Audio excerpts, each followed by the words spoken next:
Hello, everybody. Very good afternoon to you all. I'm Rachel. I'm the Project Manager for World Crafts Council Europe. Welcome to our webinar. Shortly, I'll hand over to the World Crafts Council Europe President, Elisa Guidi, for an official welcome. You can let us know in the chat where you're joining us from. We'd love to hear. And you can also read here the agenda we have planned over the next 1.5 hours. We hope to wrap up by around 6:30, that's Central European time, or 5:30 UK Irish time. Just a quick few administrative matters. The webinar is being recorded and it will be published online via our YouTube channel. If you have any questions for our speakers, please feel free to make use of the chat on the right-hand side. And at the end of the webinar, we'd appreciate if you can fill out a very quick 30-second survey. This will pop up on your screen when the webinar is over. Okay, so nice to see people joining from so many different places. Welcome, everybody. I'm now going to hand over to WCCE President Elisa Guidi. Elisa, the floor is yours. So, thank you, Rachel. Thank you to everybody. It's a pleasure for us to be here with this webinar. This is the third appointment that we have in the framework of the new European Bauhaus program in which we are partnering. So we had already 2 webinars about sustainability and digital transformation. So the twin transformation is called twin transformation. Now we will speak about circularity and circular economy in the craft sector. We are really persuaded that craft is a sector that will be very important for the new European Bauhaus and for a new sustainable development because of its values like the economical values, but also the cultural value and the social value. And craft is usually a sustainable craft in itself, a sustainable sector in itself. So for us, it's a pleasure to speak about this topic that are very important in this moment for all craft people, for activity and creative activity too. So it's very, very useful for us to be here and to hear this very interesting speech that will follow my introduction. So I won't take too much time because we have a very, very full and busy agenda in this afternoon. So I leave the floor to Rachel to introduce the following speakers and to present the agenda for this webinar. Thank you so much to everybody to be here with us in this afternoon. Thank you. Rachel. So first up today, our introductory speaker is Véronique Willems. Véronique has since 2017 been the Secretary General of SMEunited, which is the Association of Crafts and SMEs in Europe. It's a recognized employers organization and European social partner and acts on behalf of crafts and SMEs in discussion with various EU institutions. And SMEunited speaks on behalf of over 22.5 million small and medium enterprises in Europe, which employ around 83 million people. So, Véronique, we're very grateful to have you here with us and to hear your perspectives. So the floor is yours. Thank you so much. Thank you, Rachel. Thank you also for inviting me again to one of your webinars. It's always nice to join your crafts community in Europe. I think the objective of my short introduction today is give a bit of an overview of European legislation around circular economy, and then, of course, from an SME perspective. I think throughout the European Union, there's at the moment a wide consensus that we have to use the 4 R's, as my colleague always tells me. We have to reduce our dependency on fossil fuels and foreign imports of raw materials. We have to recycle by reusing raw materials in the economy as long as possible. We have to rebuild our economies, focusing on the green transition and going circular. And we have to repair and ensure maintenance, which is a typical activity also of many craft SMEs. Circular economy, according to us, can be an innovative growth strategy for the future. It can have positive impacts on our European economy as a whole, especially also for SMEs. However, we have to make sure that the transition from linear to circular business models is well guided, because it's a complex thing and it cannot happen overnight.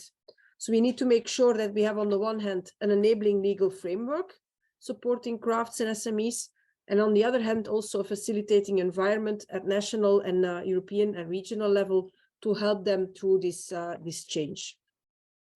The European Commission in March 2020 presented their Circular Economy Action Plan. And in that one, they presented a future-oriented agenda to achieve a cleaner and more competitive new Europe in co-creation with economic actors, consumers, citizens, and civil society organizations. And the plan announced 5 key initiatives for small companies. And I'm going to briefly go through those 5 key initiatives. The first one is the revision of the eco-design framework that's being currently discussed in the European Parliament and with the member states. And the member states have recently agreed on their position. So they will now soon start negotiating with the Parliament to come to a final proposal there. For eco-design, before it was limited to a certain amount of products, now they're really going to enlarge the scope and look at more projects to ensure that as from the start that a product is being designed, it's also being thought about how the product can, for instance, be taken apart to recycle certain materials in the product. A second initiative is the consumer policy, but really from a perspective that also empowers consumers for the green transition. And there we already have trialogues going on between the European Parliament and the member states to agree on a final proposal. A third initiative is the right to repair. And that's, of course, a very important one for crafts professions throughout Europe, because there you can also really dedicate an added value when a consumer comes with a product that is defective, to make sure that we can repair it and that it can be longer used instead of always buying new products. That's also been proposed by the European Commission and in the discussion in Parliament and Council. Then a fourth initiative is making sure that when a company claims that they have a sustainable product, that they also can demonstrate that it's really a sustainable product. And that's in short called the Green Claims Proposal, where they put forward from the Commission's point of view certain standards that companies will have to apply to provide information to consumers to show that their product is really green. And then a final proposal from the European Commission is the revision of the Packaging and Packaging Waste Directive, where of course they are going to look at how you package certain products and what can be done with that packaging later on, and where they're also going to limit certain packaging options.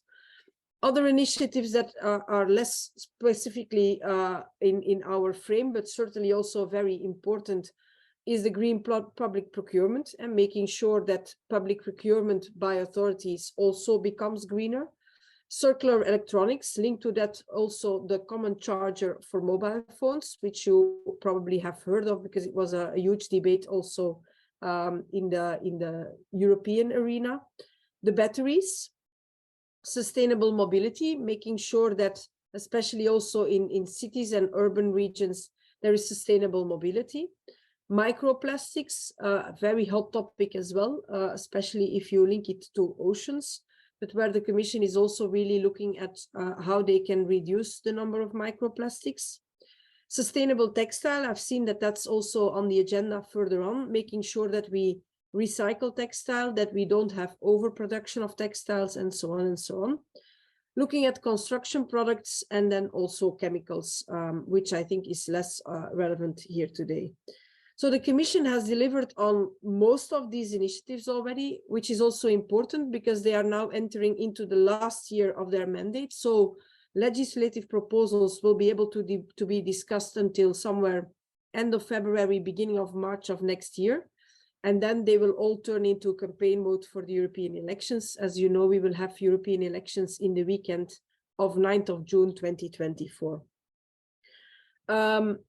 From an SMEunited perspective, when we look at all those legislative proposals, we of course want to make sure that they are feasible for our small companies And that's why we also always say you have to follow the think small first principle, which means that you make basic legislation for the smallest companies, which is the biggest part of companies in Europe. And you add additional layers if that is required for bigger companies. We also continue to engage in our lobbying efforts to make that circular economy legislation workable and provide also legal stability for our companies, for our entrepreneurs, that you don't have to adapt to changing rules every so many months, but that we really can say, okay, this is now in place for a certain amount of years. You can implement, let us know what doesn't work, and then in a few years we will evaluate and adapt where necessary. We also focus on getting an effective participation of entrepreneurs in, for instance, the expert groups that will develop the eco-design standards, because of course it's very important. If you develop a standard for eco-design for a certain product, that it takes into account specificities from the craft side. You are making a lot of tailored products. You're not making big bulk or mass production. So it's important to also include that in the standards that will be developed.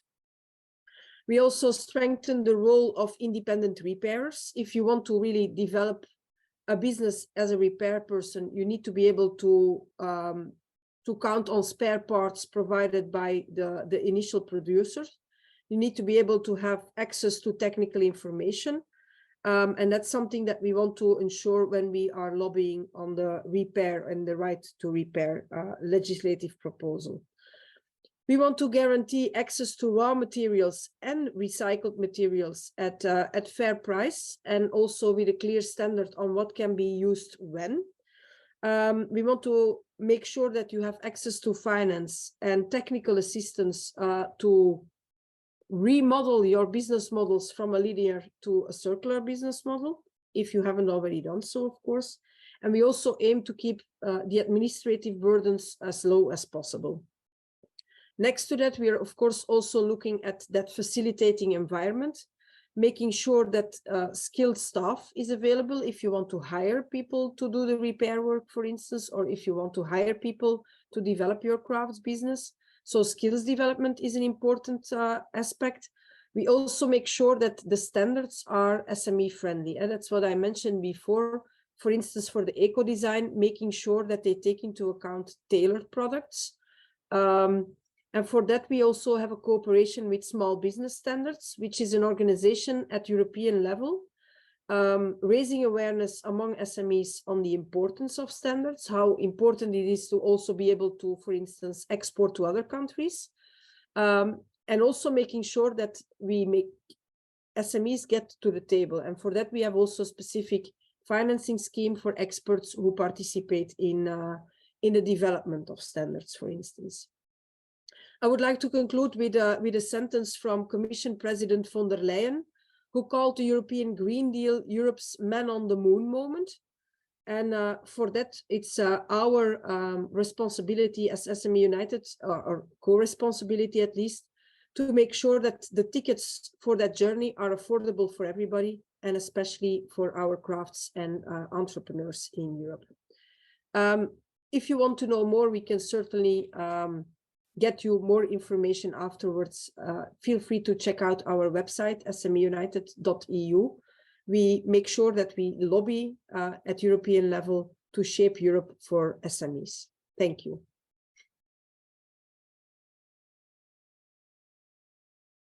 And the policy-orientated perspective that you've brought on how crafts and SMEs could and should be supported in these necessary changes. These are really vital initiatives and approaches toward making actionable change and really empowering producers and consumers. So much appreciated. I don't know if you have one quick minute, because we had a question in the chat. Sorry, I just need to find it, but it was from Marie, and she was just, because you have to leave, I'm asking it now. She was asking about the cost for people like artisans to get these kinds of accreditations. Do you have a quick response to that? Well, that's one of the elements that we certainly take along to make sure that we can keep the regulatory burden and the regulatory cost as low as possible. Also making the standards as accessible as possible, that that you don't have to pay thousands of euros to get a standard, that you don't have to make huge changes. Of course, there will be an investment for everybody. That's also why at the moment with the Commission, we're looking into how we can make it as easy as possible. Provide, for instance, also templates that we're at the moment very thoroughly discussing sustainability reporting. Everybody needs to make annual accounts for their accounting part, but now there will be almost an annual account added for the sustainability part, trying to make that as simple as possible for small companies. That's what we have been investing in already the past few years, and we're now also in a crucial discussion with the Commission to make them understand what your challenges are. And that's also why I refer a lot when we have Commission discussions to the fact that in Europe, the average company has 4 employees. 93% of all companies have less than 10 employees. So that immediately shows that you don't have a whole big back office supporting you in figuring out legislation, trying to implement those new business models. So we're trying to create an easy as possible. And that's also why we say at the moment, think small first and act accordingly. I can't promise, but we're trying to do our best as much as possible to keep costs as low as possible. You're welcome. See you again soon. And have an interesting afternoon. Yes, we will. Thank you. Thank you. Bye. All right. So next up is our keynote speaker, Gwen Cunningham. Gwen currently leads the Textiles program for Amsterdam-based impact organization Circle Economy, where the core mission is to achieve a zero-waste textiles industry. Alongside this, Gwen is also the lead for circularity and sustainability at the National College of Art and Design in Dublin. Gwen is also the co-founder of World Circular Textiles Day. She chairs the Irish government's Textile Advisory Group, sits on the board of the EU Commission's Worth Partnership Programme, and on the advisory board of chemical polyester recycler Warnergain Technologies. Gwen is originally a designer by trade, but for the past decade, she's been focused on driving the practical implementation of circularity across textiles and the apparel industry. So Gwen, you have an incredible profile. We're so glad to have you here.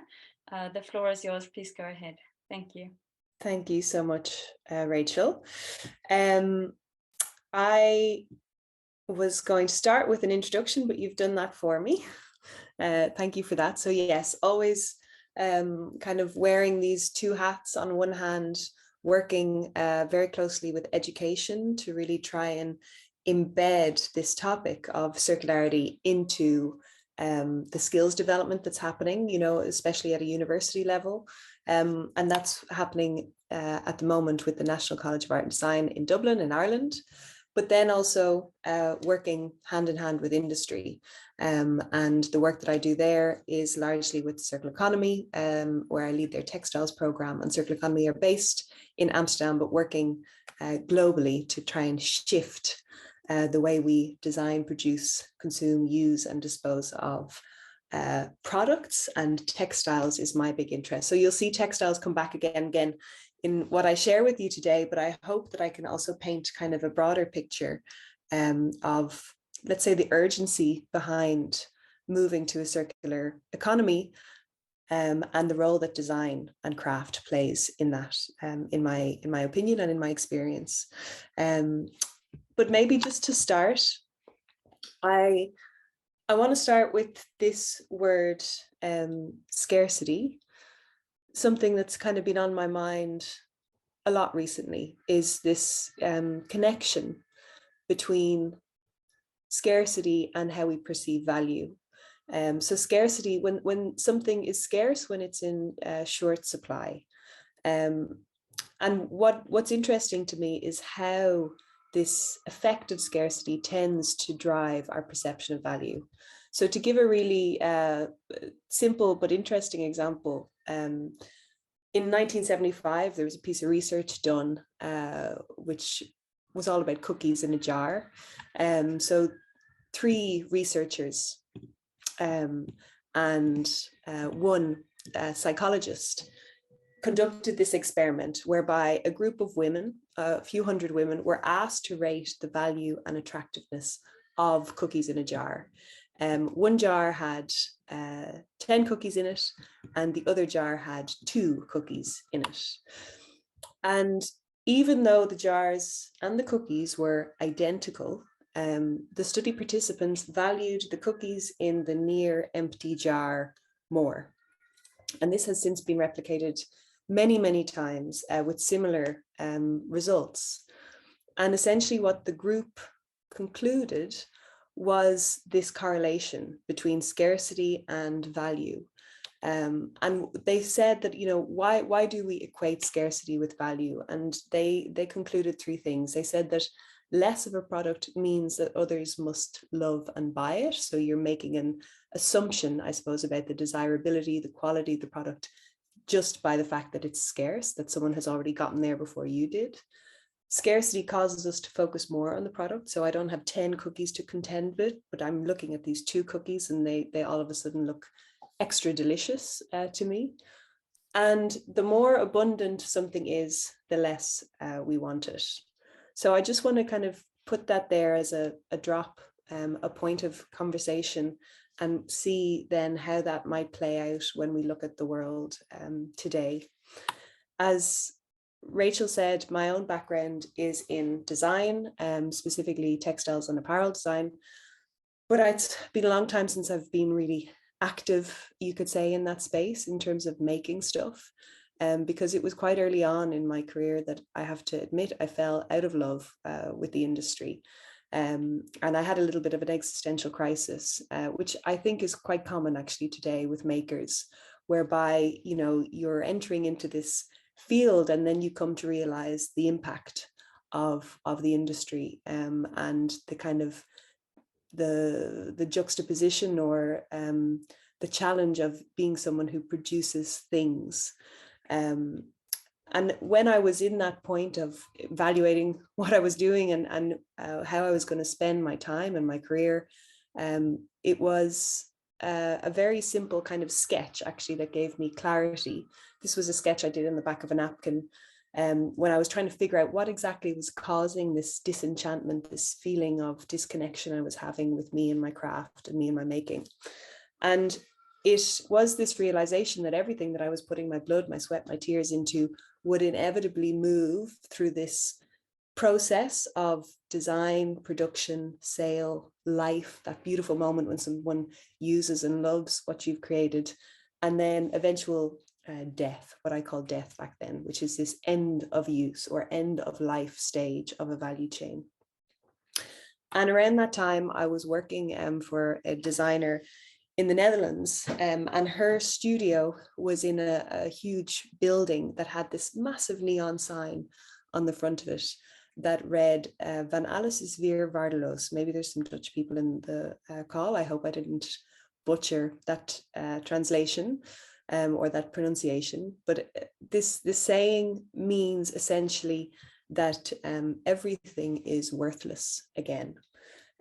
Not exactly what you want to hear in your daily commute to work. But this really struck a chord with me, this phrase, because I suppose I started to feel like everything I was producing, everything I was making would eventually become worthless again, would eventually inevitably reach that end stage. And that triggered in me kind of an obsession with the life cycle of stuff, and specifically with the topic of waste. And why is it that we generate waste? What is it that makes us break up with our clothing or with our products, with the things in our lives? And it was a wonderful man who I rate very highly, and perhaps some of you know him, Jonathan Chapman. He's a great writer, an academic, and also I think maker in his own right. And he wrote that waste is nothing more than the failed relationship between a product and a consumer. And that really gave me hope in that moment, because I thought, well, maybe we can kind of shift or adjust the context and the conditions of that relationship between us and our things and our stuff to eliminate waste from the equation. But it didn't throw up the bigger question of, okay, well, what is it that makes us say goodbye? What is it that breaks us up in that relationship? And that led me to kind of 2 key topics, which have become really crucial in the work that I do. And I think for any maker out there is really important to understand and to be aware of. The first thing that makes us break up with our things is, of course, this idea of planned obsolescence, that we make things so that they break. And the idea of planned obsolescence, it goes back a long time. The furthest I could trace it back was to 1932. So this is after the Industrial Revolution. You know, mass production made goods for the first time widely available and cheap. And many people started to shop from a place of kind of fun rather than need. And then in 1929, in America now this is, you have the great stock market crash. And the whole country plummets into an economic depression. And there's lots of ideas being thrown around on how do we reboot the economy. And one of the ideas that gets put forward by this man, Bernard London, is this idea of planned obsolescence. So he suggests that everything comes with an expiration date. And after that expiration date has passed, that thing is legally dead and it will get confiscated by the government, and the consumer will be forced to go out and buy a new version of that same thing. Now, thankfully, that didn't come to pass in the way that Bernard London had imagined, but we see that kind of 20 years or so later, this idea starts to take hold, only it's not being driven by regulation, it's being driven and governed by businesses themselves.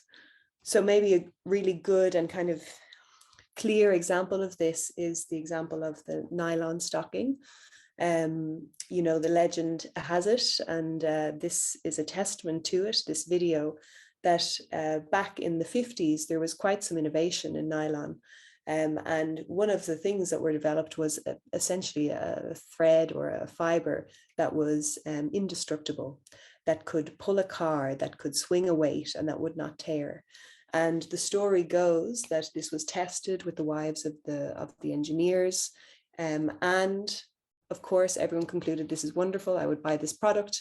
And the business concluded quite rationally, but if we put this to the market, we will sell exactly one pair of nylon stockings for every woman in the world, and we will never sell a second pair. So let's go back to the drawing board and let's make a weaker fiber.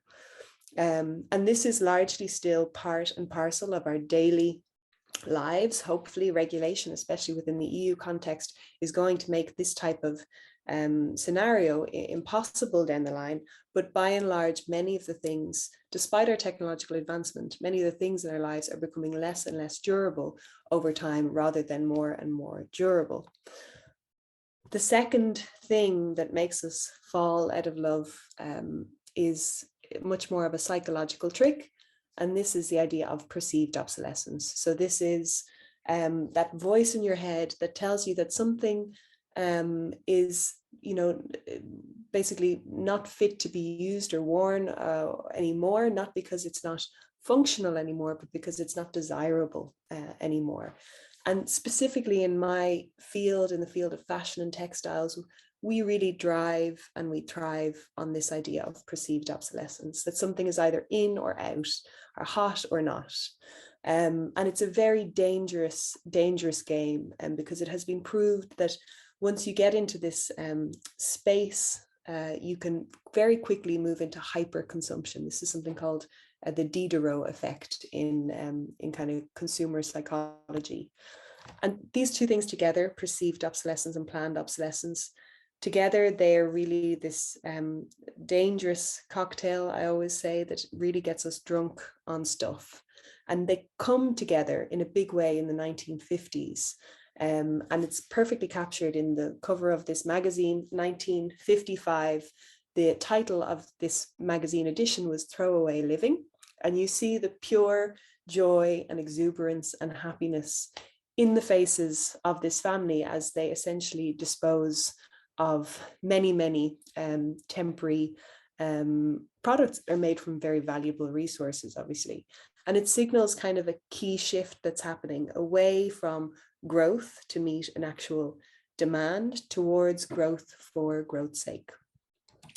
And in that same year, this man, this economist, Victor Lebau, I think he summarizes it perfectly when he says that our enormously productive economy demands that we make consumption our way of life, that we convert the buying and the use of good into ritual, that we seek our spiritual satisfaction, our ego satisfaction in consumption. We need things consumed, burned up, replaced, and discarded at an ever accelerating rate.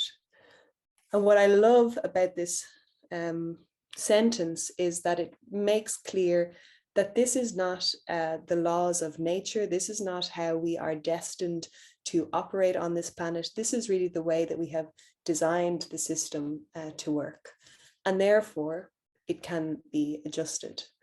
Now, this is what I would now call, though we didn't have the language for it, you know, back when I wrote that scribble on the back of the page, but now we would call this the linear economy, where we take, we make, we use, and we waste. And textiles, for any of you who work in that field, know well that it's kind of the poster child of the linear economy. We are producing vast volumes of stuff, 100 billion new items of clothing every year. Despite the fact that we have 7.9 billion people on the planet, we've got 100 billion new items of clothing every year, keeping our clothes for shorter and shorter periods of time. So utilization has reduced by anywhere from kind of 36 up to 50% in just the last kind of 10 years. And then we also, of course, dispose and waste massive amounts. So only 1% of textiles being recycled back into textiles right now. And generally speaking, globally, around 75 to 85% of all textiles going to landfill or incineration. So we do this, unfortunately, we do this very well in the textiles sector. And now we're moving into this hyper acceleration, you know, which is made really clear by this research from the Ellen MacArthur Foundation. So volumes going up, utilization taking a nosedive, and then quicker, obviously, to that inevitable death or end of use stage. Now, you could say, maybe, is this abundance? Is this our idea of abundance? Because we have more than enough textiles, for instance, if we take that example, to serve our needs for now and for forever, without having to go back and to produce new raw materials or new raw fibers. And I find this question of abundance particularly interesting when you look at the kind of market today. I was looking, for instance, reading recently an interview which interviewed a large brand, Vêtements, and they said that luxury is like dating. If something is available in front of you, it's less desirable. Scarcity is what defines it, so what defines luxury. One of the ways to create scarcity is to reduce the supply curve. And I think, you know, again, something that in textiles we do very well, breeding scarcity, encouraging scarcity through exclusivity. This is a kind of terrifying graphic that shows the value of a Birkin bag compared to gold. And what you see is that it is a well looked after Birkin bag is a better and a more stable investment than gold, according to this report. You also see like that there are all of these mechanisms that the industry uses now to, in an era of seeming abundance in terms of stuff, to give the illusion of scarcity. So we see, for instance, the drop as this sales mechanism whereby you create this exclusivity by releasing small batches of things or only to particular people, only particular times, or only particular geographies. So again, trying to breed this scarcity at a time of abundance. But I would argue that our linear extractivist mindset has built, in a way, the systems of abundance that are breeding a very real scarcity. That is no illusion. But what is scarce today? And I think we don't have to look further than your newspaper to see the reality of this scarcity in terms of the impact that our system of seeming abundance, our linear system, is having on our planetary boundaries and also on our social foundations. And if we continue in this kind of business as usual linear growth model, we will see a world that is 3 to 6 degrees warmer, where extreme weather events are more commonplace, and where rising sea levels will engulf coastal regions and forcing nearly half the global population inward. We're going to see accelerated biodiversity loss, a very real, very serious form of scarcity that threatens not only, of course, our animal world, but also our ability as humans to drink clean water, to breathe clean air, to eat. These basic functions are very much put at risk by this. And we will see a world with growing inequality across the system, because despite the poorest 50% of the globe being responsible for only 7% of greenhouse gas emissions, they are unfortunately the ones that will bear the brunt of rising temperatures. And this is being shown again and again in current research. Climate breakdown is going to cause the number of displaced and vulnerable people to double to over 200 million each year by 2050. So this is the reality of our seeming abundance. And of course, we also have an abundance of people to care for on this planet. Projected that we'll have 11 billion people by 2100. So this is also playing on our minds in the background. So we're in this kind of ecological overshoot. We're bumping up against the limits of growth, this type of growth. And we're having to ask the question, how do we shift? Now, at the moment, we have the intention of circularity, where there's great understanding building, there's great regulation, you know, kind of budding in the background, but it isn't quite yet a reality. We haven't translated it into action on the ground. And this is a big piece of research that we've been doing at Circular Economy to try and really show kind of the current state of circularity on a global scale year on year, so that we can understand, are we progressing? Are we regressing? And the latest Circularity Gap report showed us that of everything we consume, 100 billion tons of material consumed every year, only 7.2% is actually being cycled. And if you compare that to our assessment back in 2018, this number was 9.1. So we're headed right now in the wrong direction. And we also know that if we, you know, continue, we would need 3 to 5 Earths to sustain us on this trajectory, but we only have 1. So this is a fundamental turning point, a tipping point that's been a long time coming. And I think what we're understanding is hopefully that what is scarce is valuable. And in my mind, at least, this concept of the circular economy is a way to keep value cycling in the system, and to not only, you know, not only material value, because I think there can be an overemphasis of that, but also value in terms of the people, the hands, the livelihoods behind, you know, behind all of these products. So when we talk about circularity, yes, it's about designing out waste and pollution. It's about keeping products and materials in use for as long as possible and proactively regenerating natural systems. But this has to be done in a way that is just and that also keeps people thriving. And I think we heard that from our opening speaker as well, quite clearly. So in order to do that, in order to reach that vision, we need to redesign everything. We need to redesign materials. Really, really key is this input, the material point of the value chain. So how can it be safe? How can it be recycled? Or how can it be made from renewable inputs, so that we're lessening the kind of dependency, we're displacing the dependency on that early part of the value chain and our raw material or our virgin dependency. We're going to hear later from a fantastic collaboration in Ireland between 2 circular frontrunners. I won't say too much, but you have that to look forward to, which is a wonderful example of this kind of strategy in action. But other examples that I'm really kind of following with a lot of interest at the moment from different sectors.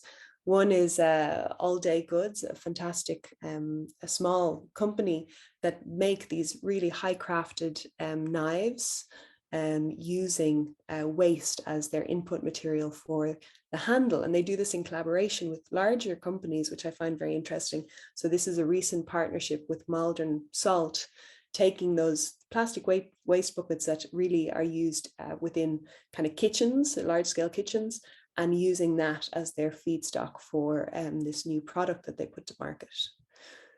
You see also innovation, not only in terms of the materials, but also kind of the dye stuffs and the treatment of materials. And a very kind of quick example of this that I find very inspiring is smogware. Two designers, Iris and Anne-Marie Piscar, who found a way to use and harvest kind of urban mining, harvest this fine dust particles, the pollution that's happening within a city, and use that as a way to actually stain and color their ceramics. And they use it for tableware. So it's really a point of education as well, because the different levels of staining correlate to the different levels of pollution in a certain city. And of course, there's a certain intimacy with, you know, using these products so close to your own mouth, to your digestion, that really brings to light the insanity of, you know, the pollution that we are willing to kind of swallow when it comes to our own lives and our day-to-day. And this was actually done in collaboration with the university. This is AMFI, the Amsterdam Fashion Institute. These were students of mine that went out and actually collected the fine dust particles from all around the greater Amsterdam region and used that as the input for this process. We need to redesign products. When we talk about product level circular design, we usually talk about three things: designing for minimal waste, designing products for durability, and designing products for recyclability or cyclability. And just to give a few examples of things that, again, are kind of inspiring me.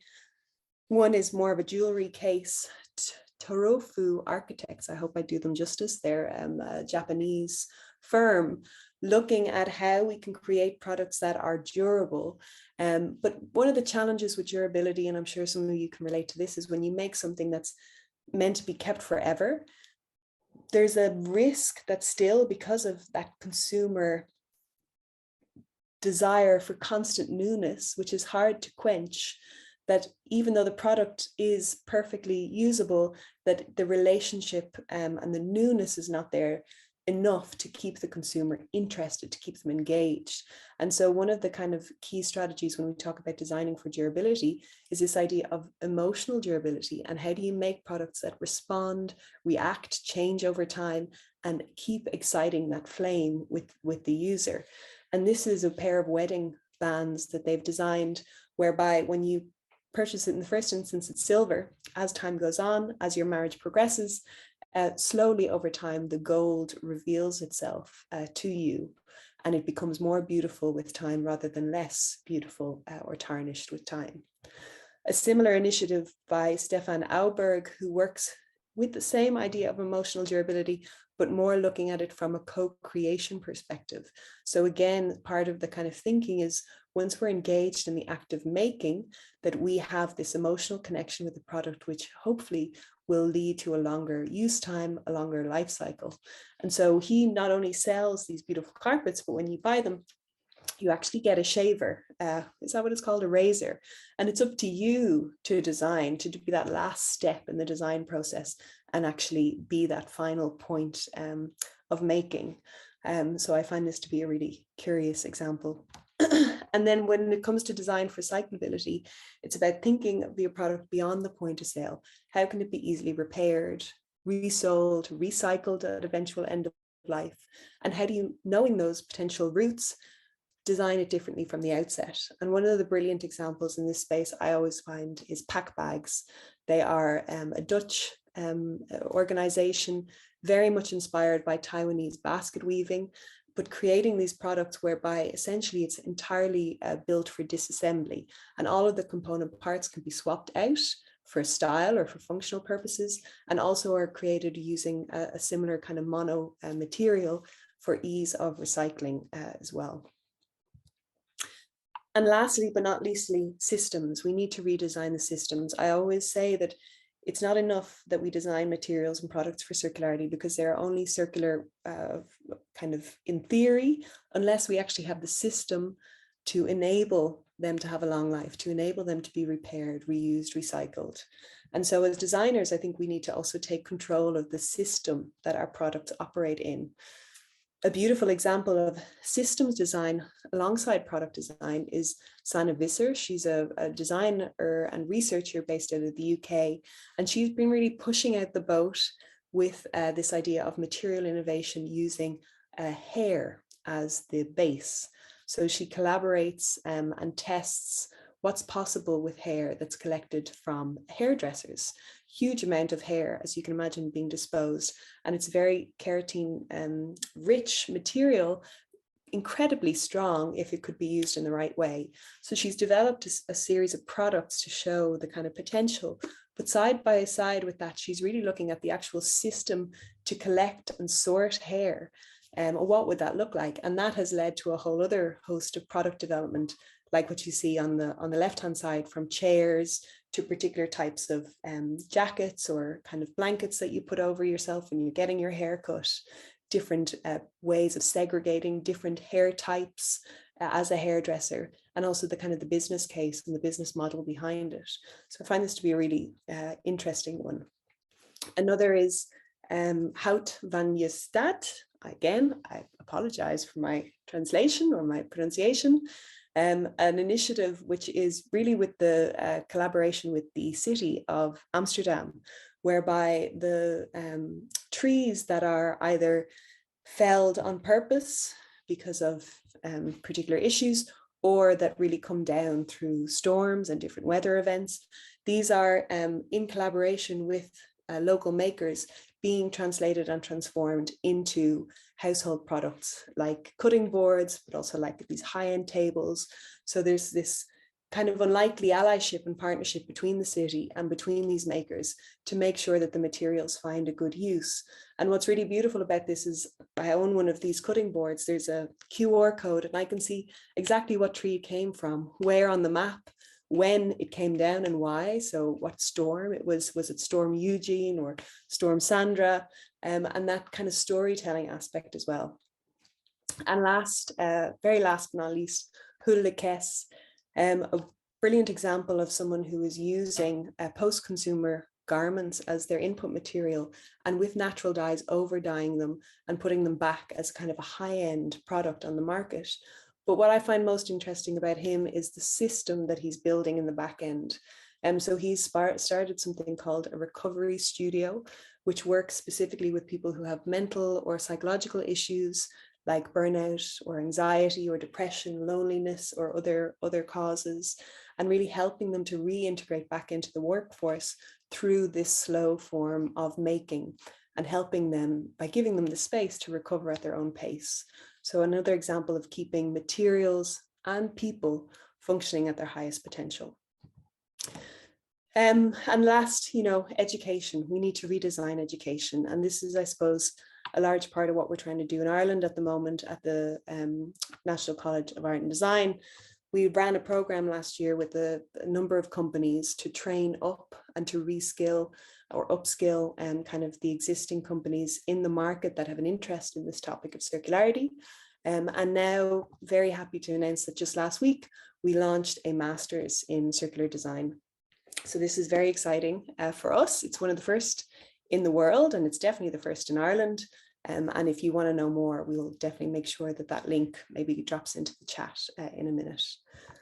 So in summary, I think what I see here is the potential to, through circularity, through a more intelligent way of designing the system, our products, our materials, to really not only create better and fewer things, but also to shift our values and our mindset and kind of create a new materialism, because we have a form of materialism now, which is built on this high consumption and this drive to consume and to own.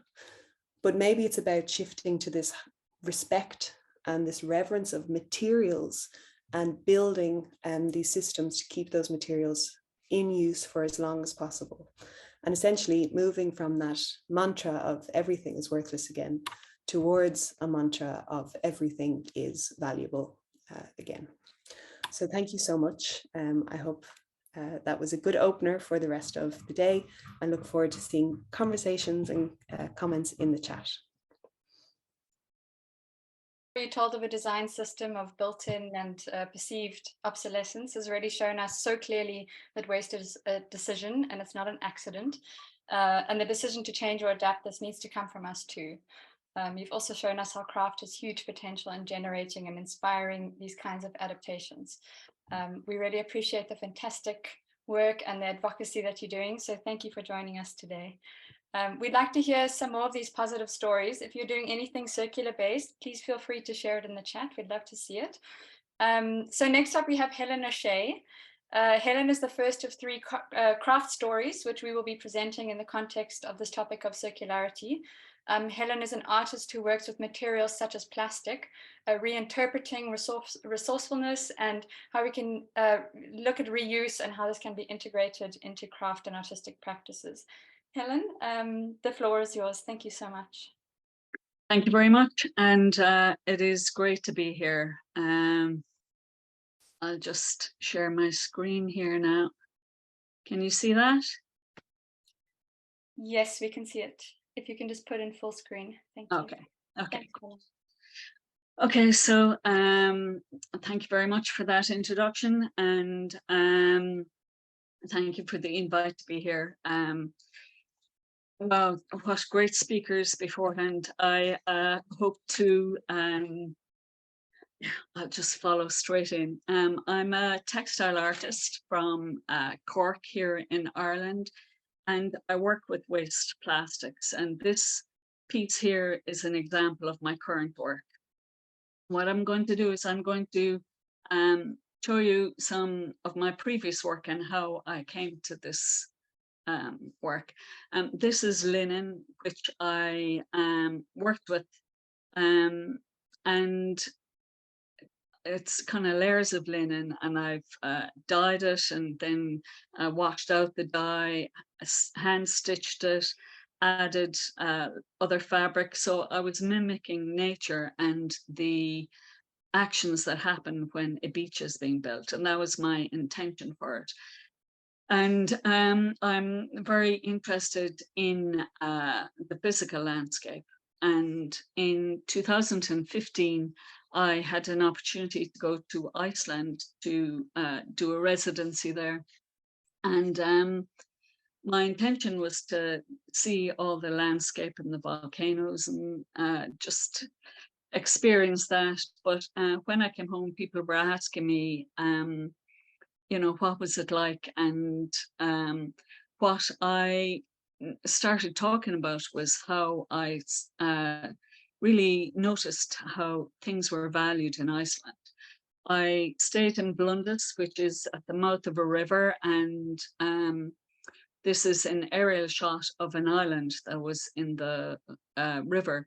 And you were not allowed to go on the island because eider ducks were nesting there. And after, I think, the 25th of June, people went in and they harvested all the down from the empty nests because the chicks had flown. And then the island was open to the public again. And I thought this is very respectful, very, oh, sorry, I must go to the next slide. Oh yeah, here. And another thing that I went to see was a factory that produces fish leather. And I had never heard of fish leather before. And I went to see it and I thought, oh my God, what amazing, who thought of this, to use a waste material that was just being thrown away and dumped. They probably had to pay to have it removed, but they devised a way to convert it into this beautiful leather, and it is now a very valuable material. So that left a big impact on me. And at around this time, the Cork Textiles Network, who I'm a member of, they did a masterclass where they invited David Clark over to work with us for a weekend, and he's a metalsmith. And his challenge to us just for the workshop was to work with a different material. And this became very, you know, very important for me But on the way home, I found tin cans, and I was looking at them, and they were worn and flattened by being run over by cars. And I discovered that I could puncture them and stick a needle in them and stitch them. So I worked with them for this workshop, and I used my threads then I glued them in to make a kind of a very cushioned interior here. And this is the atmosphere that I was in, and where my head was when I went back to college to do my degree. And I really wanted to work with something that was wasted. And that was culmination of my whole experiences that I just outlined there. And I decided that when I was at a beach and I was looking around and I saw all the plastic that was being washed up, and I thought I will look to see what I can extract from plastic. And I found this is the neck of a bottle here, and there was a lot of those, I'm afraid, on the beach, but some of them were very attractive. And I was looking at it and I was thinking, what is it that I like about it? And it was the form. So I played with it, and eventually I just outlined it. And this is another one, and that's a piece of lace around the center of it that I had picked up on the Isle of Mull about 3 years previously, because it was at like a fundraiser. So I'm just kind of giving you an idea of how I can accumulate a lot of stuff as a maker. And this is one piece here, but I'm giving you 2 views of it. And this was for my degree, this was my final work. And these are plastic chopping bags that I put under the sewing machine and began working with those. And they were, you know, they had very different qualities to fabric, which I was used to working with. And they had a rigidity that, you know, fabric didn't have. And they also have translucency. They were lightweight. And yeah, so then this piece, when I was doing and researching about plastic in the water, I read that, you know, the solid object inside in the liquid environment is a very attractive to loads of different things. And, you know, so lots of things live on the plastic, microorganisms. And I think that was why I jumped to putting holes with the sewing machine in it. It just kind of seemed to respond to the information that I got. And these I play with. The color is another big thing that you have to respond to with the plastic bags, because they have an innate color, and then when I come to meet it, I have to work it to make it my own and to transform it. So that was my oh yeah, another aspect is text, which I haven't done much with, but will definitely go back. I just thought I'd throw in there, because there is a huge amount. Once you start working with the material, you learn so much about it, and its possibilities. And these were all waste that I was using. So in 2019, I went back and I did a master's, and the focus of that was really to look at new narratives for waste plastic. And before I decided what material I was going to work with, I really got overwhelmed. Just the volumes and volumes of waste, but I had to kind of narrow it down and see what I have access to, what is, and how I can manipulate and develop. So I started, you can see here on the left in the detail shot, you can see the pins, because I've pinned on the scales. So I normally use whatever is around me. You know, I'm very low tech, and I think that's you know, a good thing because it allows me to touch and to experience the material and get to know it. So I do a lot of play because I have to discover my language and develop that. And during my research, I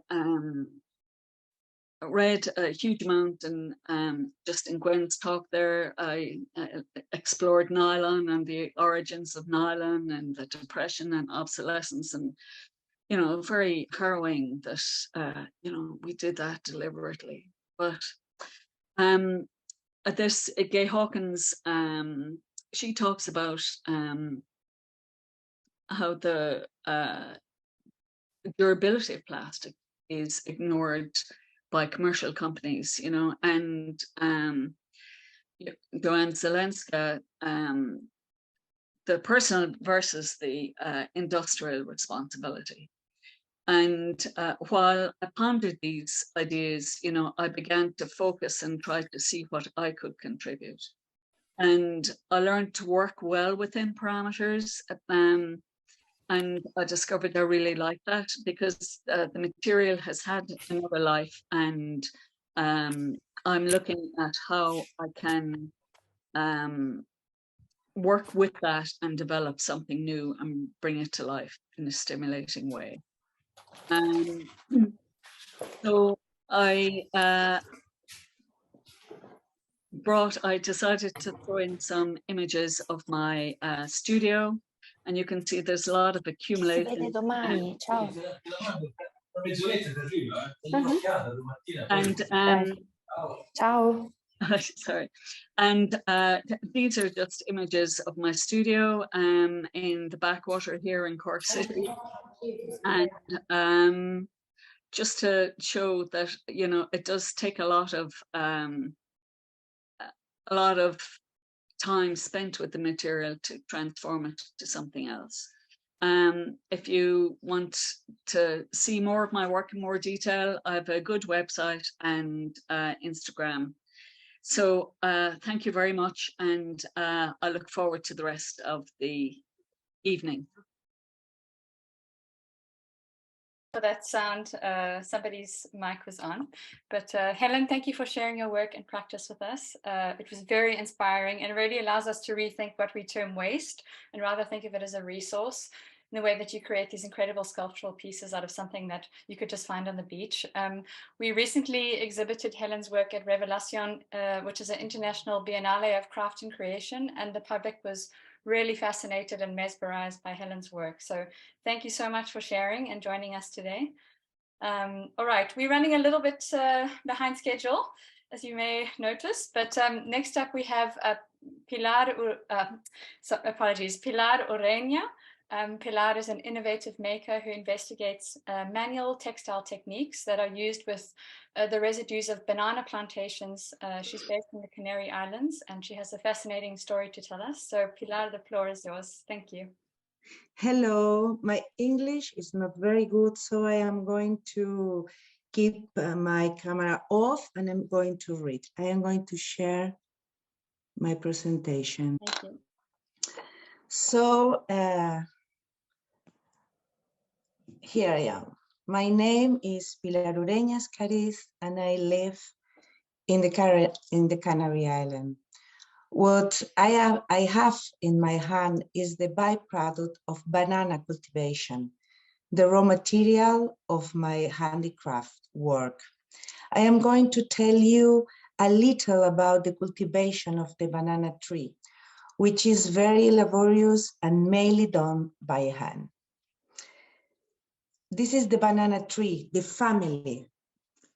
The banana tree is not a tree, it's a giant herbaceous perennial plant, of which there are 400 varieties.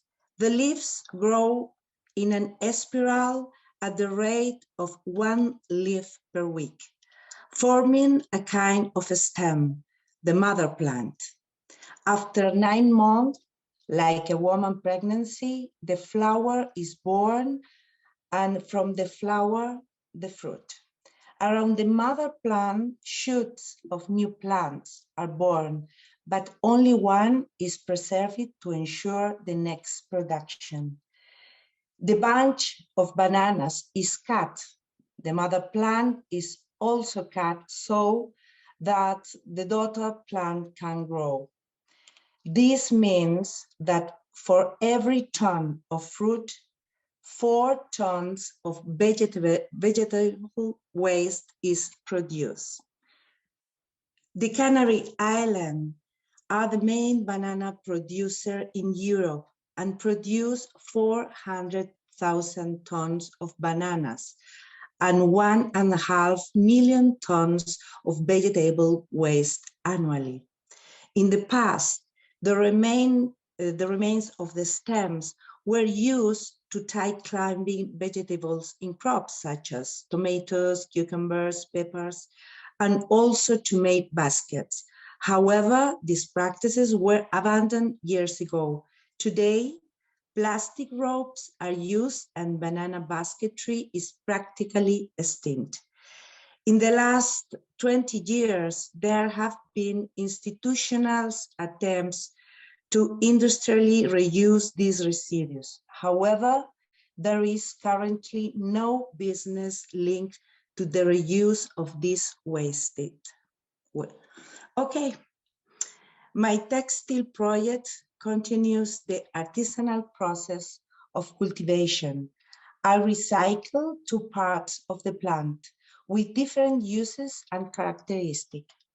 The flag leaf that grows next to the bunch and the leaves of the mother plant. The transformation of the byproduct is a simple manual process that doesn't require energy or water. The leaves of the bunch and the stem have the same morphology. They have, I have no this, okay. The leaves, okay.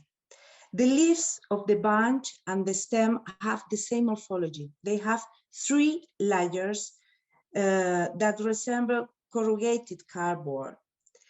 They are first left to dry completely and then moistened to separate the 3 layers.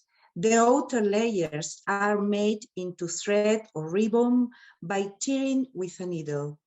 It's a very easy process that allows you to choose the thickness. Okay, this is the result, okay? This is the stem, this is the flag leaf, okay? This is my tools, okay? Needles and scissors. The textile techniques I use are mainly knitting, crochet, looping, embroidery, needle lace. Here is all the techniques, the textile technique that I use to transform the banana fiber. Needle textile techniques allow me, starting from a thread, to create a huge variety of dense or translucent texture, full-bodied or dropping, depending on the functional or aesthetic needs of the object. Here is the textures that I can get with the textile, needle textile techniques. The result is a flexible, resistant, soft, and extremely light fabric with a unique chromatic range of earth colors and with a soft and sweet smell.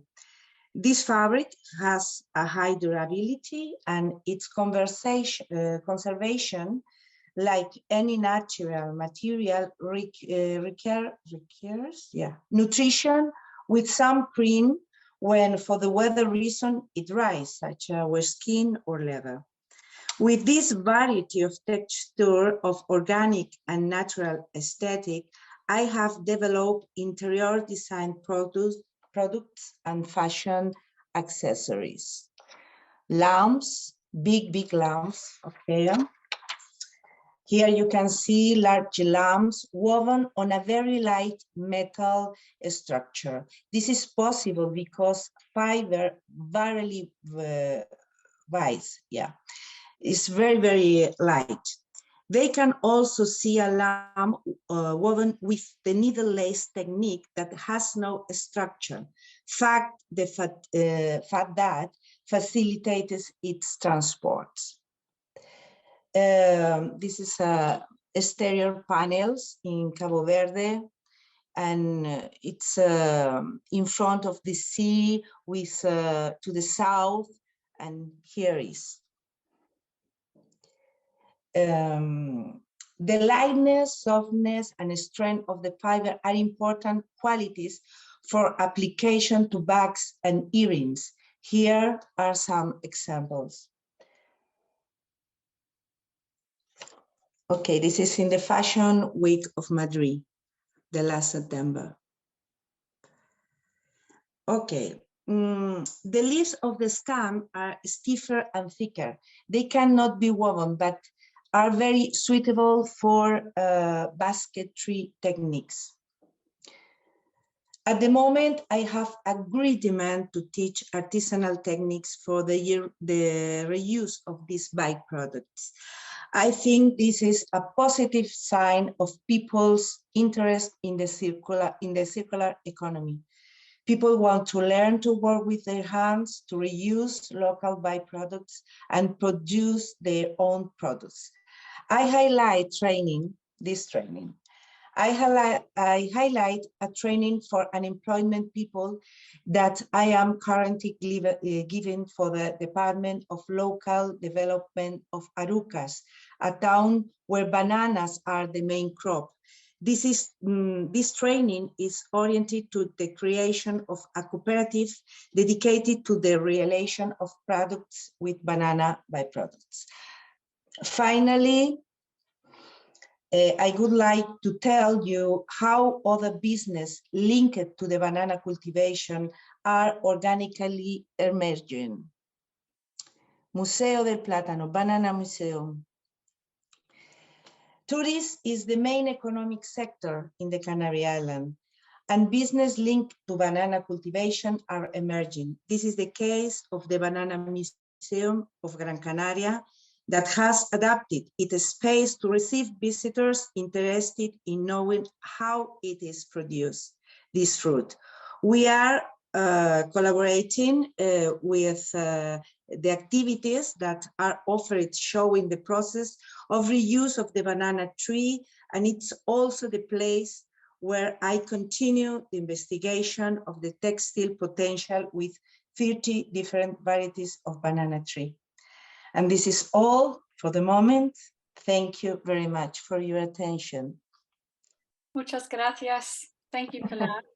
It's a wonderful example of contemporary and sustainable and artisanal work, and it's great to see the diversity of use in such a simple material. So thank you also for presenting in English. We really appreciate it. Sorry, my English is awful. No, not at all. Thank you so much. We were able to reach a broader audience this way. Thank you. Okay, thank you. Okay. We have one more craft story for you, so please stick around. Also, we have Katie Treggiden, who will be our final speaker. Sorry that we're running late. There's just a lot to learn and share. So next up, we have Liadain Aiken, a knitwear designer and founder of her own brand, LA Knitwear. She's joined by her collaborator, Malú Colorín, founder of Talú, a natural dye house and education hub. Thank you so much, Liadain and Malú. The floor is yours. Thank you, Rachel. Just going to share my screen. Can you see all that okay? I hope so. So I am Liadain Aiken. I am a knitwear designer, brand owner, maker and educator based in West Cork in Ireland. And at Liadain LA Knitwear, we make unisex jumpers, cardigans, dresses and accessories for adults, and then children's hats as well. Our process is that I design and sample everything. We get orders in through our online shop, and we also do some local markets. And I have 2 knitters that work from their homes, and they create small batch runs. And so we all use hand-driven knitting machines, linking machines, and many of the pieces are finished by hand. The knitters then post all the pieces back to me, where I wash and dry everything with the help of a studio assistant, and then we post the orders out around the world. And so we have 2 ranges. One is called our Made For You range, and that's where we make to order. So the customer chooses their garment, chooses their colors. Sometimes we can adjust like the length of the arms and the body on the sleeves. And then we take 3 to 4 weeks to make the item. And then the other range is Ready For You, where we create small batch runs of accessories, and they are in the studio ready to be posted out to the customer. We also have created this pick and knit tool, and that is to help our customer choose their colors. And the reason I wanted to create a range for the customer to choose their own colors is for them to celebrate themselves, therefore kind of creating the emotional durability to their garments. And I feel like if the more people that are wearing clothes that really celebrate them, the more they respect and want to keep them going for ages. So you can see the jumper kind of been under construction and then a finished jumper. Some of the kind of circular processes that we use is when we make our pom-poms, we kind of tie the pom-pom with embroidery thread. And then once the pom-pom is sewn onto the hat, the thread is cut off, and then we use that on our swing tags. All of our packaging is, reusable and recyclable and biodegradable. And we also supply a darning kit, which all of our knitwear, so that if there is a hole or wear and tear, that it can be mended. I also teach darning and host workshops, and I love this space where we can really connect the dots and celebrate the links between story of our clothing and the environment. And quite often you just have customers come, or people coming in with beautiful stories about these cherished garments and learning how to mend them. And I feel like we've really lost the art of darning and mending our clothes because with this over consumption and just throwaway culture, but there really is an appetite, and I love the connection it brings to our hands, and there's like our hands hold so much story and memory, and I feel that connection to our hands is really important. So in 2022, I was a participant in the Circular by Design programme with NCAD and the Design and Crafts Council of Ireland that was funded by Circulaire. And it was where 10 brands came together to look at their businesses and see where we've become more circular. And so this is where, for me, it was this Love All Wool project. A lot of the wool I've been using is merino wool, which would be from sheep in Australia or New Zealand. One of the companies is an Irish company, so the wool is spun and dyed in Ireland. And one of the other ones is a UK company. And for me, I had a real desire to use Irish wool. And in Ireland, you would say, tá grá orm, there's a love on me. So there was a love in me to use Irish wool and, just to become more circular, more local. So one of the first, so like this was the Love All Wool project. So using more Irish wool and to kind of to collaborate with Malú on the natural dyes and be an inspiration to other small brands to hopefully embrace Irish wool. And so just a bit of history in Ireland. So we have a very rich history of wool in Ireland. And in the 1980s, we had exports of 30 million. But the rise in nylon saw a decline in wool use and the industry dwindled. But on the positive side, a new wool council has been established this year. So there is transformation happening within the Irish wool industry, which is really exciting. One of the first projects was the Moy Hill project. So Moy Hill is an organic farm in Ireland. And so growing organic vegetables is their main industry, but they also have a small herd of Jacob cross sheep that they regeneratively farm. And regenerative farming is a really important aspect in this project. So it means that they move the sheep to a fresh field every 12 to 24 hours. And this helps increase the soil biodiversity and improves the animal health as well. And I really feel like this is something, this kind of way of farming is something that we need to embrace more. And if anyone is interested in it, to look up the Savory Institute and Alan Savory's story. And it's a really, really interesting story, but I don't have time to get into it today. But with the Moy Hill, this first clip in 2021 that we worked with, it was cleaned in Ireland and then sent to a mill in Portugal to be spun, because there was no mill in Ireland that would take such a small amount of wool. So yeah, it was spun in Portugal. Another project is the Galway Wool Co-op. So Galway is a breed of native sheep in Ireland, and lots of farmers that have Galway wool sheep came together to collaborate and to form a co-op, a cooperative. And so they bring all their wool together and they send it to the UK to be scoured and sorted, and then it is spun into yarn in Ireland. And so the wool is really beautiful, this gorgeous cream wool, and it's quite a strong wool. So that's what the industry use, that term strong, but it means it's maybe a little bit coarser. And so often we are used to wanting to have a really soft fabrics, but I do feel that there's a place for this wool in our garments. And I'm looking into wearing kind of more outerwear. So this cardigan, I would see it as being a kind of outerwear jacket, you know, to throw on over another jumper. And I'm really enjoying kind of sampling this. And I'm also, again, working with Malú, and she is dyeing the yarn. And then with, when we were still working with the Moy Hill, we got the 2022 clip. And luckily by then, a mill had opened up in Ireland called Olin Mill. And they have, it's called Belfast Mini Mills are the machinery they're using. So you can see them here, they're much smaller scale than the usual big industry machines. And I got to go to them for a day and helped process the Moy Hill 2022 clip, which, as you can see, is much darker in here because the Jacob sheep were crossed with Zorbles, which are very dark sheep. So having industry like this and having small factories like this, it makes it possible for small amounts of wool to be processed, and for more designers like myself to work with farmers and produce small batches of wool. So this feels really exciting. And yes, so on the Circular by Design course, I met Malú of Talú, and we kind of knew each other before the course, and had talked about collaborating. And so being on the course was the perfect time to start collaborating. So Malú was initially using her dye service to dye wool. And she also came to Clare to help sort and grade the Moy Hill wool. So it's been really nice to connect with her and you know, talk about Fibreshed, which is another organization that Malú will talk about. And it's all about kind of soil to garment and having kind of all the 100% processes in Ireland or in whatever country that the wool is grown.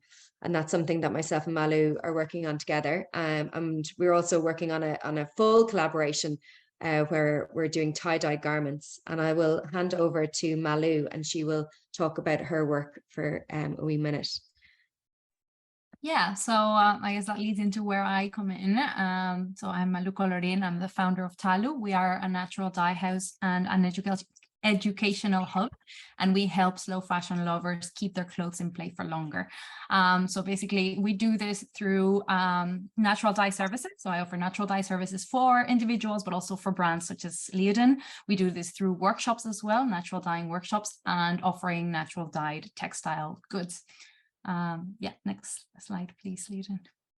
So yeah, as Liadain mentioned, I was also part of the Circular by Design program last year. And when I started the program, I was really focused I wanted to be a designer, like everyone. And I was really interested in creating our own Talú garments, naturally dyed garments. But as the program progressed, and as I started chatting to Liadain and other members of the program, I realized that kind of the place where I could fit more and better serve the industry in its transition to circularity was if I offered my dye services to other brands such as Liadain. So that's where it was thanks to the program that we, after having talked about collaborating for a while, we actually decided let's just do it. So I dyed a few pieces of yarn for her. And she created the beautiful vest she's wearing today with Mohill wool yarn. Next, please. Yeah. Yeah, and today we so I guess the next step in our collaboration is now we are coming up with a range of tie-dyed woolen garments, tie-dyed and dip-dyed, so fully natural dyed, which means they can be fully compostable at the end of the life. Wool is already compostable, however, with the finishes and dyes, it's not always safe to just toss it in your compost bin, but by using natural dyes, we can ensure that this is a fully compostable garment. And it's really, really exciting to actually be collaborating with a designer such as Liadain, especially because I believe that circularity can only thrive through collaboration. We can't do everything by ourselves. We need to work together. Yeah, next.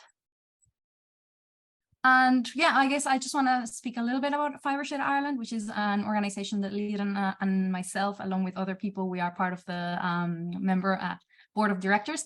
And Fibreshed Ireland is part of the global Fibreshed movement that maybe a few of you have heard about already. It started in California, and we are the affiliate in Ireland. So it's a community supported social enterprise.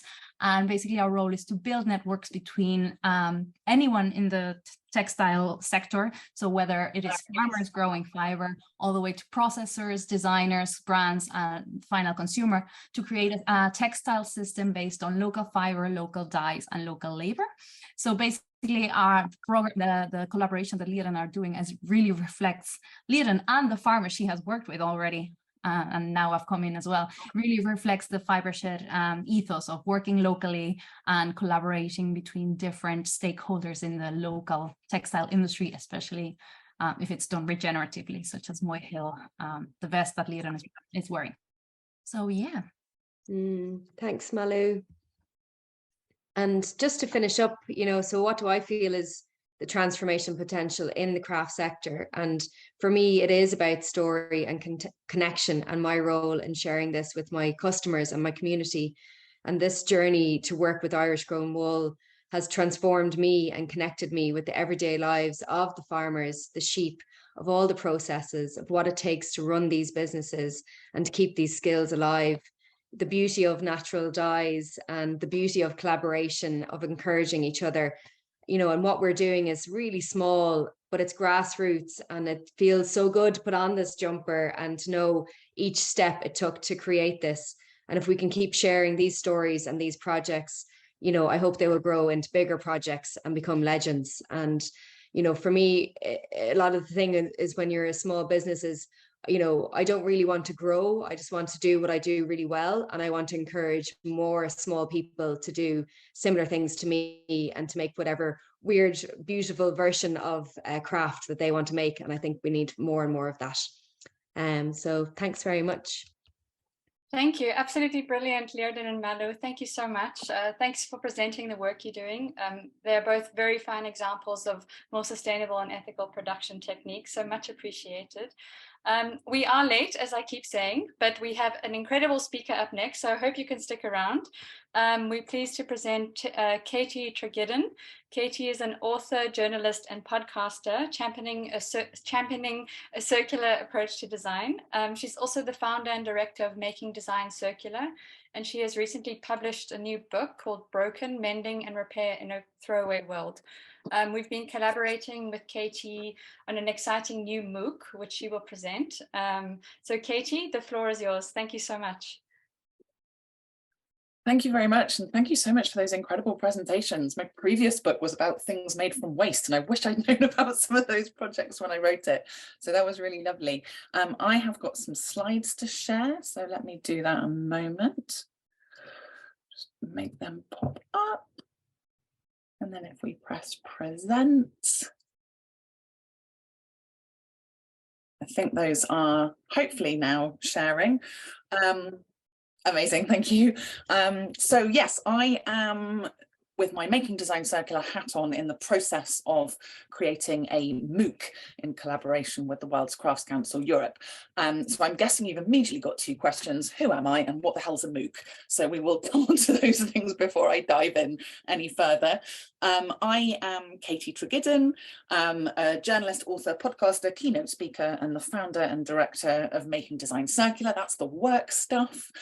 And then the life stuff, I grew up in Cornwall and have been lucky enough in the past 5 years to move back down here. An ardent environmentalist, a water baby. I'm never happier when in or near the sea, swimming, paddleboarding, doing beach yoga. Absolutely love dogs, and I drink Diet Coke, and that might be a really weird thing to say in this company, but I say that, and I will come on to this in a bit more detail, because I think it's really important that we embrace imperfect progress towards environmentalism. Eco-shaming doesn't help, so I want to very much kind of put myself up front and centre as an imperfect environmentalist. And then what's a MOOC? Is one of those terms that sort of started appearing recently. MOOC stands for Massive Open Online Course. The massive part refers to the fact that there's unlimited participation, so as many people as want to can sign up. The open stands for the fact it's open access. There's no sort of eligibility criteria or qualifications needed to get involved. The online part refers to the fact it's delivered via the internet, and of course it's a course, so it's educational. And so I'm developing a MOOC, and I'm going to give you a little bit of an overview as to what it's all about. So this is going to be a whistle-stop tour because it's there's a lot of content in here, but I just want to give you a flavour of what the MOOC is going to be about. So the first module is called What is Circular?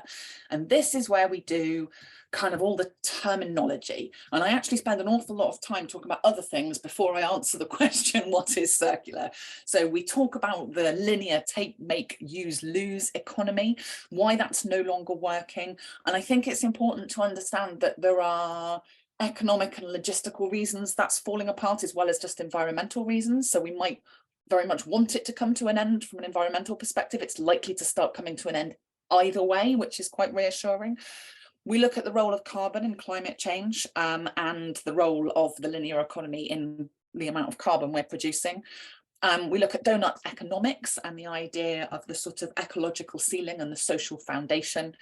Then we finally get on to what is a circular economy and the three pillars, the idea of designing out waste, keeping materials in use and regenerating natural systems.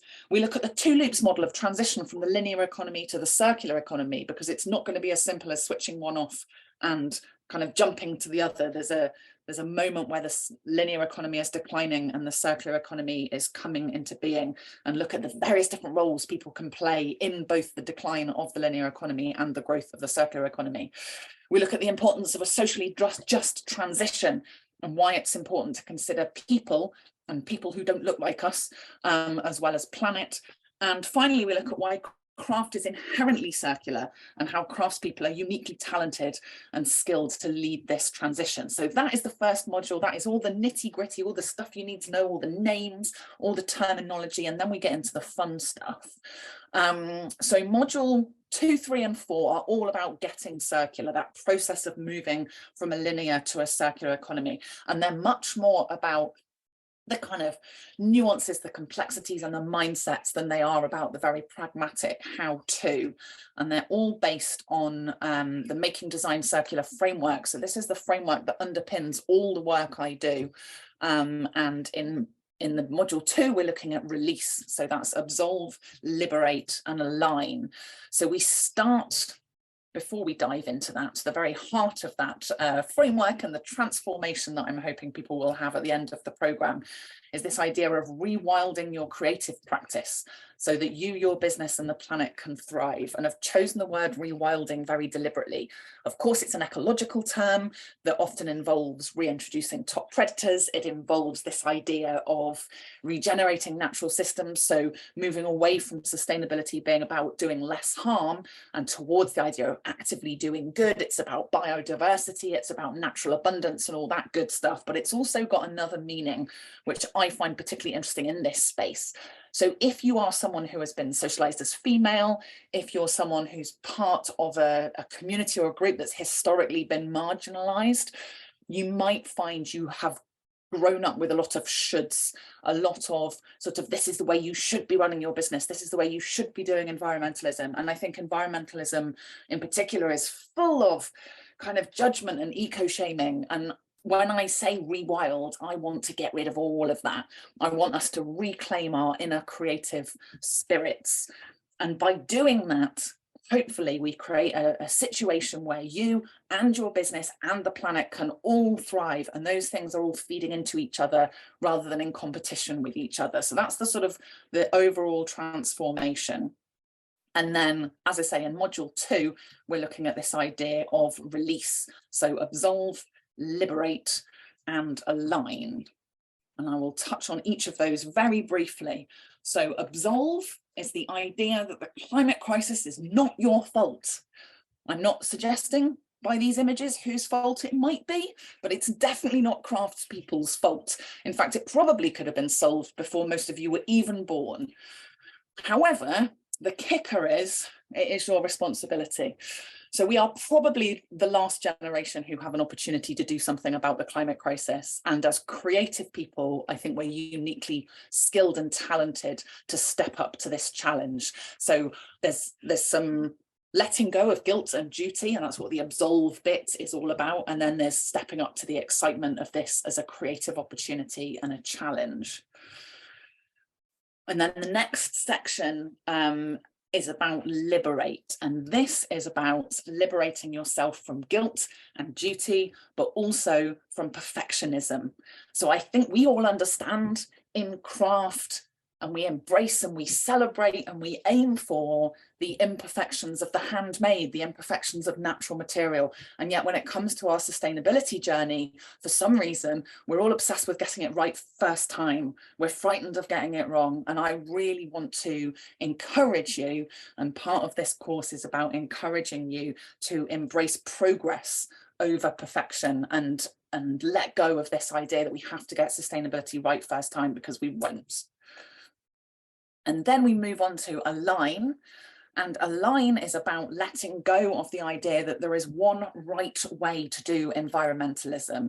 And contrary to what the comments section on the internet would have you believe, there just isn't. So instead, it's about making values aligned decisions. And part of what we do is helping you to really define and explore your values, and then make decisions that are, of course, informed decisions, but also decisions that allow you, your business, and the planet to thrive, right? And that's going to look different for everybody, but it's so valuable, and it gives you so much confidence when somebody sort of comes at you with a criticism or a question, to be able to say, well, actually, yeah, I understand all of that, but for me, this is the decision that aligns with my values, and nobody can really argue with that.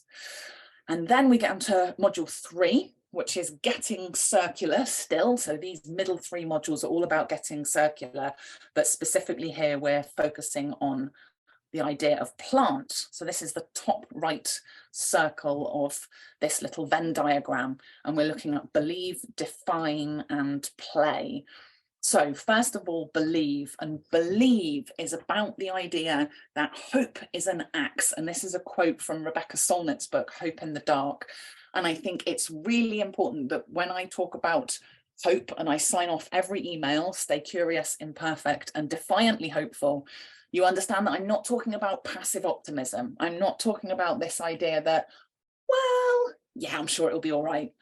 Hope is an active choice that we make every day in the face of some quite often negative news, right? But hope is the precursor to change. So this module is all about how you cultivate that hope in the face of, you know, what is an existential crisis for our species.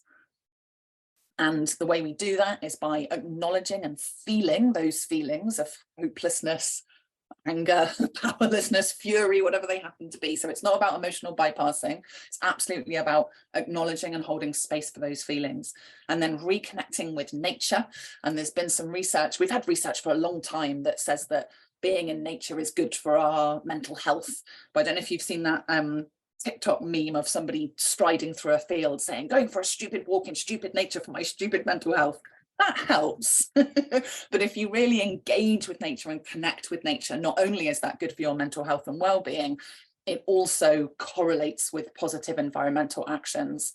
And then once we're feeling better and we've reconnected with nature, it's about taking aligned action. So again, working out what are the actions that are within your power, within your gift, and also align with your values so you can start to build momentum. And then we move on to define. And this is about the idea that you can't save the planet single-handedly. And I know that sounds a bit grandiose, but I think we've all had that feeling of, oh my goodness, there's a carbon crisis, there's ocean acidification, there's biodiversity loss. Like I can't do all of this as one human. And the good news is you don't need to. And actually you can have a lot more impact when you just pick one tiny thing. But as Seth Godin says, that takes bravery, right? And he's just talking about niching down in business and having more impact by offering less. When you apply that to environmentalism, it takes even more courage, because not only are you believing you can have more impact by doing less, but you're also trusting that if you only focus on this one tiny thing, somebody else has got everything else covered, right? And I'm hoping that's going to be the nice thing about being in this MOOC, in this massive online open course, is you'll be able to see other people's progress as well and understand that while you're focusing on your little niche, other people are also focusing on theirs. And then finally, we have play. And I have understood for a long time the role of play and creativity, but I'm only just starting to grasp the importance of play in environmental work. And so it's been really fun to put those two things together. And I think the climate crisis is scary, right? It's not a lot of fun, and we can't force ourselves to engage. And it's probably going to be the work of our lifetimes. So having a sense of playfulness and making it fun and making it something that's intrinsically motivated, not just extrinsically motivated, can help to prevent burnout. And that's why I love this quote from Brian Sutton Smith. The opposite of play is not work, it's depression. So this sense that actually we need that sense of playfulness. We know it's good for creativity, we know it's good for ideas, but it also helps to look after us in the long term while we engage with environmentalism. And then we come on to module 4, in which we're still exploring getting circular, but moving on to the bottom circle of the Venn diagram, which is all about grow. So first of all, we have got learn. And I talked a little while ago about informed values aligned decisions, right? So we need to make sure they align with our values, but also that they come from a sort of trusted sources of information. And so we look at how to spot greenwashing, because there's an awful lot of it around. The more popular environmentalism becomes, the more people want to get onto the bandwagon, and also how to communicate your own work in a way that comes across with authenticity. So moving away from greenwashing towards transparent progress and imperfect progress. And then we look at this idea of walk, don't run.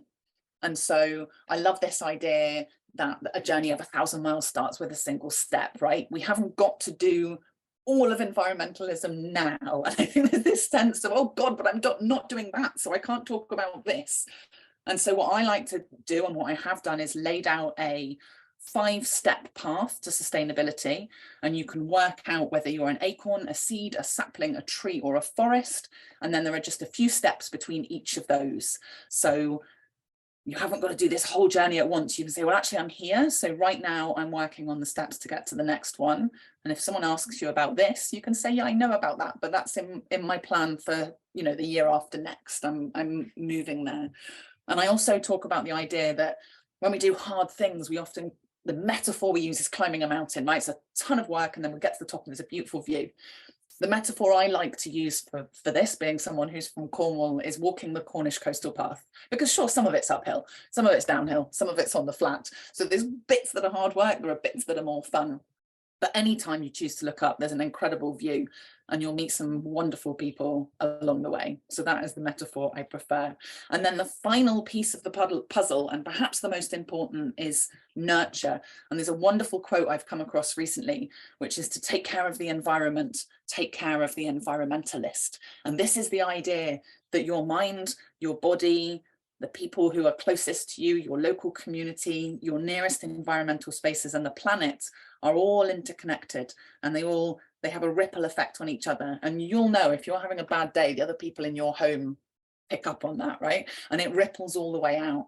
So it's really the sort of the thought and the idea that to do all of this work, first we have to take care of ourselves, rather than seeing this work and the sort of environmentalism journey as something that's very self-sacrificial and sort of painful. It's about linking all those things together so that by enabling yourself to thrive, your business will thrive and the planet will thrive, and those things are connected to each other, not in competition with each other. And then finally, we come on to module 5, which is staying circular. So having done all of this work, having kind of worked our way through that framework, how do we continue to make an impact? And in this section, I talk about the idea of craftspeople as thought leaders in circularity. And as I've mentioned, I think craft is inherently circular. If you think about the 3 pillars that we heard about in the very first keynote speech, designing out waste, craftspeople do this very, very naturally, right? I don't know a potter who doesn't capture all their spare bits of clay and sort of collect them and reuse them. I don't know a fashion designer who doesn't use the most efficient cutting patterns, right? We do this naturally. And then the next one is keep materials and objects in use. Handcrafted objects tend to be more readable. It's easier to see how they might have gone wrong and how they can be repaired. They tend to be valued, and perhaps that is about scarcity. And so you're much more likely to take care of them and have them repaired. And you're more likely to have a personal relationship with the person who made them. And so take them back and go, gosh, this is broken. Could you help me make it better? Often they're made of single materials and natural materials. So often they will go back into natural systems at the end of their life. And that brings me on to the last pillar of the circular economy, which is to regenerate natural systems. And because craftspeople are often using a single material, they care where it comes from, right? They want to make sure they can keep getting hold of it. So regenerating natural systems is very inherent and very natural for craftspeople. So this idea of having done this course, you can then become a thought leader and you can spread the word. And then of course we've got a self-assessment quiz to make sure you are concentrating, an evaluation survey, a bunch of further resources, and you will then be invited to a live Q&A with me once a quarter, for as long as I run them, certainly for as long as the course runs, if not beyond. And so if you've got any questions, all of this lives inside an online platform, so you can pop those questions in there and I'll be dipping in to answer them, but you can also turn up and ask them live. And that was a super high speed run through the MOOC, and I hope that was helpful. Thank you so much, and sorry about the timing, but this is really, really exciting, and we're so delighted to be collaborating with you on this. Your energy and message is very inspiring and very important at this time. So thank you for joining us today. And we look forward to the release of the MOOC, which will be in July, I believe. Yeah. To all of our viewers, I've mentioned in the chat, but we'll send you an email when the MOOC is available. It will be free to enroll until at least this time next year. So it will be online for approximately a year. And this will be via Katie's platform, but we will announce this and send you all of the information on how to get involved. But yes, that brings our speakers program to a close. Unfortunately, due to the time, we won't be able to take questions, but the recording will be published on our YouTube channel, and we'll be happy to see the conversation keep going there. And we can also always direct questions to the speakers. If you have any, please feel free to email us. It's been fantastic to see people from all over Europe and the world joining us. We really value your interest in this vitally important topic, and we hope that the webinar has planted some new seeds of inspiration to take forward. Our huge gratitude and thanks again to all of our speakers, Véronique, Gwen, Helen, Pilar, Liadain, Malú, and Katie. You're all doing pioneering work, and we thank you for sharing your insights and your expertise with us today. So that brings it to a close. Thank you everyone for joining us. Have a great evening, and on behalf of our team, thank you for joining us. Goodbye.